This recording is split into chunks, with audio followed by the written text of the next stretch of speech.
Good day, fellow Govsies. I'm sure you've seen or heard about the changes at the gates at Fürstenberg Street and Biddinghouse Street on our Bloemfontein campus. Now, I'm not too crazy about change myself, but the access control being implemented at our gates is to protect us, the heartbeat of our university. What does access control mean? It means you will, by the end of October 2014, not be able to enter the campus per foot or with a vehicle without a valid access card. All 5 gates are being fitted with card readers. Current staff and student cards are already equipped to be read by the card readers.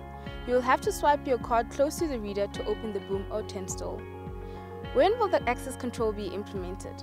As from the beginning of August this year, access control has already been implemented at the entrance gates in Biddinghouse Street and Fürstenberg Street.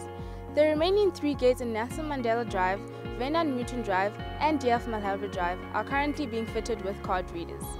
By the end of October 2014, all our entrance gates will have access control. Wat is 'n geldige kaart? Jou huidige personeel of studentekaart is 'n geldige kaart en sal die valhek oopmaak.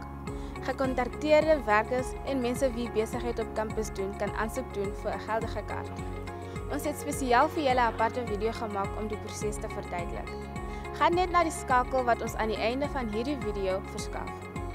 Vanaf September 2014 kan personeel, studente, werkers op kampus en persone wat kinders het wat sport op kampus beoefen 'n nuwe tipe kaart koop. Hierdie nuwe kaart het 'n spesiale mikroskyfie in wat die valhek van 'n afstand af aktiveer. Dit beteken jy hoef nie meer die kaart naby die kaartleser te hou om oop te gaan nie. Wat van besoekers? Hek 5 in die D.F. Malherbe Ryland word ingerig vir besoekers.